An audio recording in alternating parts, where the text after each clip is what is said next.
The best diet for muscle gain is... Got him! Okay, hello guys, welcome back. Today's video is which diet is best for muscle gain. Unfortunately, there is so much misinformation these days surrounding the diet culture, and opinions are constantly changing, like I'm sure mine will by next year. But I give my best to give an unbiased opinion on each diet for you. Today we'll be running through the following diets: keto, vegetarian, vegan, pescatarian, high carb, paleo, and Mediterranean. So let's start. Keto is where you eat limited carbohydrates. This includes things such as potato, bread, and pasta, and you eat high quantities of fat, egg, avocado, salmon, as well as proteins, chicken, egg whites, beef. Getting 80 to 90% of your calories from fats and proteins allows your body to switch from burning carbohydrates for energy to fats. This is called ketosis. This diet has been used to treat epilepsy in children. There are many claims suggesting it helps with obesity, which makes sense considering sugar is one of the most overly consumed carbohydrates, so reducing this could bring a person from obesity to a healthy weight. Disadvantages may include flu-like symptoms from the reduce in carbohydrates. The vegetarian diet is where you don't consume any animal meat, although you can still consume their products, such as eggs and milk. This diet is normally decided on from ethical reasons, and the claims suggest the diet will improve every aspect of your body due to the increase in dietary fiber. Fiber cannot be completely broken down by the body, so it increases satiation. This is fullness. Because of the lack of animal protein, it may be harder to hit your protein intake, although consuming things such as lentils, tofu, and many different beans will make it easily possible to do so. It will also help with an increase in bowel movements.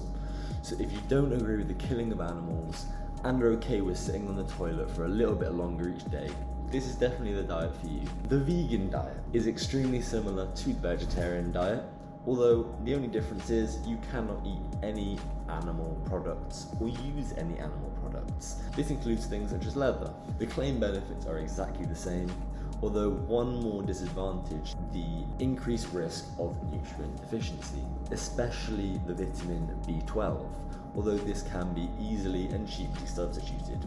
The pescatarian diet is the vegetarian diet with the exception of fish. The concern of this diet is the consumption of excess mercury, although if you limit the consumption of tuna, king mackerel, swordfish, catfish, sea bass, and tilefish, you should be fine. Claimed benefits include things such as lowered risk of type 2 diabetes, improved immune health, and stable blood pressure. The higher consumption of oily fish, such as salmon, leads to a greater intake of omega-3.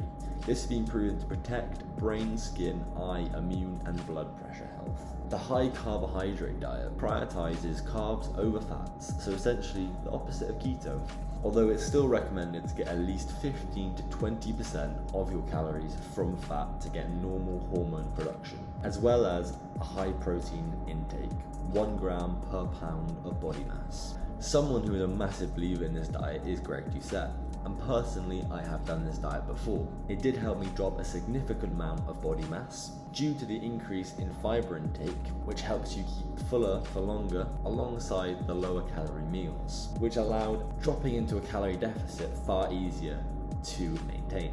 Like the vegetarian and vegan diet, the increase in fiber will ensure you have an increased bowel flow, so just keep that in mind. The paleo diet. This is going back to basics. No processed foods, nothing made in a factory, just fuel for your body. This includes things such as meat, potatoes, nuts, and fruit. The claimed benefits include reduced inflammation, improved skin, nail quality, reduced nasal congestion, and brain fog. This is essentially the diet model I am following at the moment, and I'd make the argument all of these have proven true. If you are going to pick up this diet and you hold on to excess body fat, which you want to get rid of, this diet will make that especially easy due to dropping the highly palatable calorie dense foods such as brownies, McDonald's, crisps, and sweets. Disadvantages of this diet include increase in fat and red meat consumption, which could lead to kidney and heart disease, as well as flu-like symptoms for the decrease in carbohydrates, just like the keto diet. The Mediterranean diet includes the greater consumption of vegetables, fruits, legumes, nuts, grains, fish, and olive oil. There are many claimed benefits such as reduced cancer risk, heart attack, and stroke. The only claimed disadvantage I could find are the higher cost and may fall short of certain nutrients.